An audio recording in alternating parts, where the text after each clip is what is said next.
Hello everyone! I'm really curious about this one, a game from Amazon Game Studios called New World. MMORPG survival sandbox crafting building, with main pitching point being large-scale PvP battles. At the moment the game is invite-only alpha, players can sign up at newworld.com. Some aspects of the game are experimental and will obviously change. The game is under NDA, which is a new normal nowadays.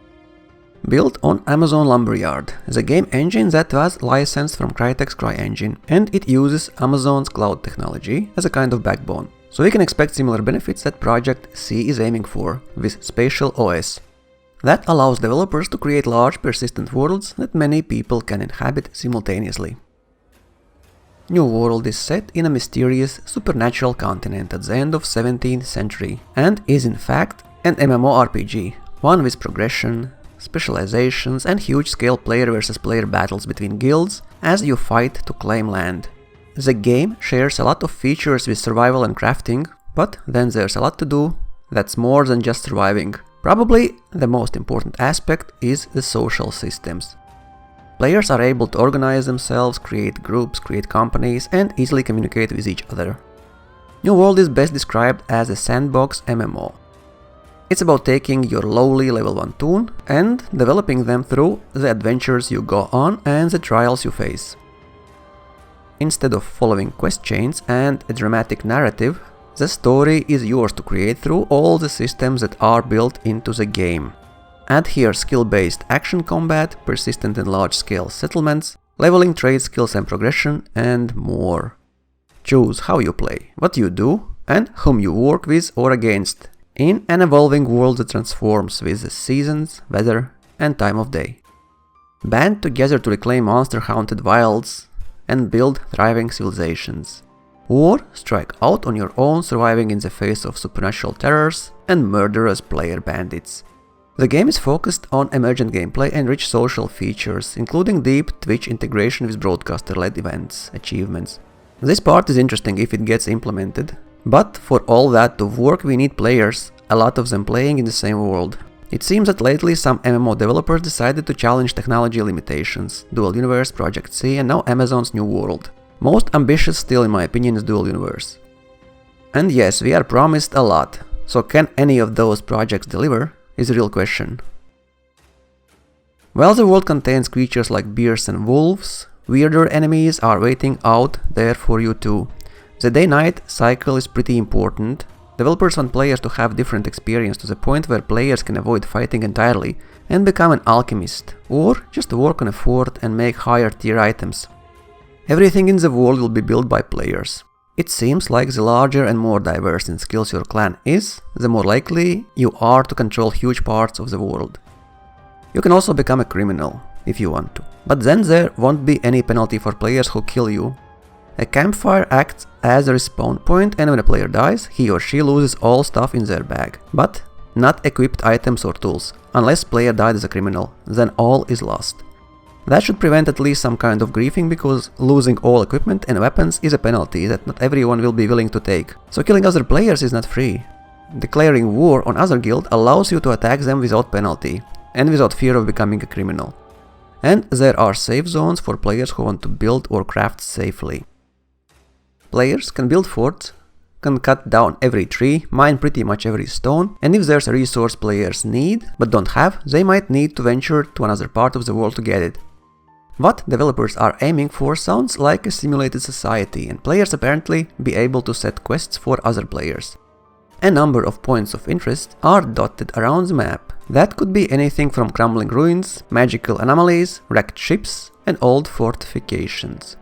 There is a lot of evidence that the island had previously been inhabited. Taking some time away from all the tribalism in New World to group up with some players and explore these locations isn't just some fun distraction, but can also handsomely reward you with loot. For example, some points of interest in the most dangerous parts of the island are also where you can find the rarest crafting materials to make some of the game's best gear. Even though Amazon Game Studios Orange County used to be known as Double Helix, which developed games like Killer Instinct and Silent Hill Homecoming, this exact team is something of a new creation, and Amazon Game Studios has been working on the game for more than 5 years. The team is experienced enough Executive producers spent 15 years making MMOs, and the team also includes combat specialists who made the combat in games like Killer Instinct and Breakaway, and world designers who come from games like BioShock. We shouldn't worry about their expertise or budget. Also, players who are participating already in testing the game are saying that even in current alpha stage, the game is much more polished than any other alpha. Most important in any MMO is its backend. New World uses Amazon's cloud tech as a backbone on which to build the world, making it possible for hundreds, even thousands of players to coexist at once. The biggest breakthrough for Amazon Game Studio was the ability to scale one simulation across multiple hubs in the cloud, and by using Amazon's web service to create a new type of gameplay experience. And that was really the foundation of the game. First, they had to build the technology, and then it was all about customer experience. So Amazon is looking to demonstrate its tech potential with this game. This technology is brand new and created just for New World. To me it actually sounds similar to Spatial OS. So how many players will be per server? They started with 500 players and aim to increase that number to 10,000. They have technology for sure, but how smooth or laggy it will be in bigger PvP fights is yet to be seen. I personally am looking forward very much to see how New World will develop, as that will tell us if we can trust in Amazon Game Studios in future or no. As in all MMOs, there will be guilds. Guilds will have leaders who can set permissions for members, and as a group, they can claim and develop specific plots of land with walls, crafting stations, storage buildings, farms, and other infrastructure. Food and water aren't necessary to live, but they are necessary to fight well, because they boost health and stamina. The best food, which can only be prepared by a skilled player chef, provides with buffs that can decide the outcome of a PvP battle. The best weapons and gear must also be crafted, and the best crafting stations will only be available in player-run settlements. The best materials, meanwhile, will require group expeditions into dangerous territories. In other words, work together and you can become powerful both as an individual and a guild. Player wars are structured similarly to EVE Online wars. Guild settlements must be maintained with a stream of resource or they become defenseless. Once a guild has declared war on another, a timer will count down until the target is able to be attacked. You can use this window to make any last adjustments to your weapons and armor, build more offensive or defensive tools to assist in the fight. At the allotted time, the attackers attempt to breach the defender's walls and blow up a protection sigil with powder kegs. Destroy it, and they can lay claim to the plot. In the future, players should be able to build something that qualifies as a city, and that players could open their gates to lone wanderers or other guilds. So long as settlement is protected, buildings will be immune to damage, though murderers will have to be chased away, so players essentially become NPC guards of their towns. To me, it seems that to enjoy New World, joining a guild is almost mandatory. And all that reminds me of Life is Feudal, but with much better combat and bigger player base, hopefully. Also, players can't build just anywhere. The map is dotted with predefined claim spots that you'll need to capture. Each one of these has an area of influence which you can build in. Some are small and some are very large. Some on top of mountains and some deep in the woods. Each claim spot also comes with a name. I expect many fights between guilds to be going on for the best locations on the map. Combat in New World might be make or break part for most PvP players. As player versus player combat is such a big focus in New World, it was important for the team to nail the feel of battle. Swinging your weapon or firing your bow feels very deliberate, with weight and impact to each attack. There's dodging, rolling, jump attacks and more at your disposal. Melee combat involves you left-clicking to swing your weapon, while right-clicking will allow you to block. There are two special attacks, one specific to your weapon type and another guard breaking attack, which both are big, unbreakable animations that deal more damage, but leave you vulnerable for the time the animation is played. There are also ranged weapons like bows and muskets. These operate by holding right mouse button to aim and left-clicking to fire. It's a skill-based game with real player collision, and that means that something like your shield is like a real collision surface, so multiple players with multiple shields can form a shield wall. That's a real thing, so it's not just a buff, it's a very physical style of combat. Choices like that make it much more real and much more physical when players actually play the game. That is interesting. While most MMO have top target combat, New World features physical based combat that is also skill based.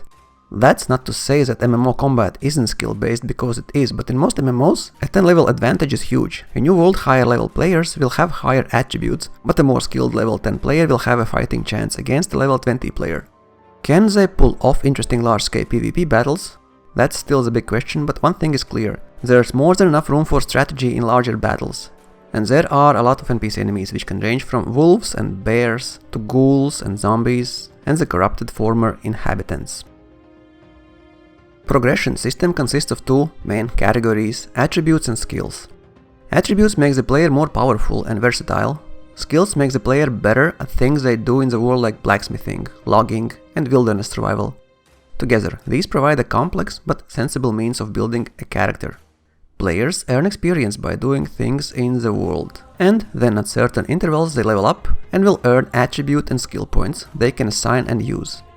This enables more casual players to progress their characters in the way that is most interesting to them, while also enabling build optimization and min-maxing for more invested players. So while there are no classes, players can build a soldier by spending attribute points on strength and endurance, and your trade skill points on blacksmithing, so players can create heavy armor and melee weapons. Skills are ideas, like being an engineer, an alchemist, or a blacksmith. Attributes are characteristics of your avatar in-game, how strong you are, smart, and the like. Depending on your taste, you can pick combinations of the two that are complementary: a strong blacksmith, or diverse, an archer-based alchemist. A less obvious progression is your equipment. What you wear and how you use it changes how you play the game, and has trade-offs in gameplay to consider. For instance, being a healer isn't a class choice. It's attributes combined with specific equipment that excludes your ability to wield certain other equipment. Another very important question about MMOs is monetization model. Asked how they are going to monetize the game, devs replied, "We are going to monetize as just premium, so straight up you pay a flat rate and come in and join the game. It's a live service. We are going to have microtransactions in the game, but no loot boxes, no pay to win. It's all just like additional vanity content." I don't really like games as services, as they are abused almost always, and instead of new content, devs will have to spend time on shit that sells, or even implementing mechanics that annoys players. But maybe Amazon is different. So in New World, players can explore, craft, build, hunt for treasures, and much more. Amazon is very focused on emergent storytelling, which is fantastic when the world is inhabited by enough players who make those stories. Random encounters to other players and territory-changing wars. We will have to wait and see if players will appreciate and populate New World, how well servers can handle core part of the game, which is large-scale PvP battles, and if players will find interesting things to do, be it on their own or in huge groups. Like, dislike, and let me know what do you think of New World. Can Amazon pull off something really amazing, or this game just does not interest you at all? I personally am really looking forward to play it, and hopefully we can do that together. See you soon.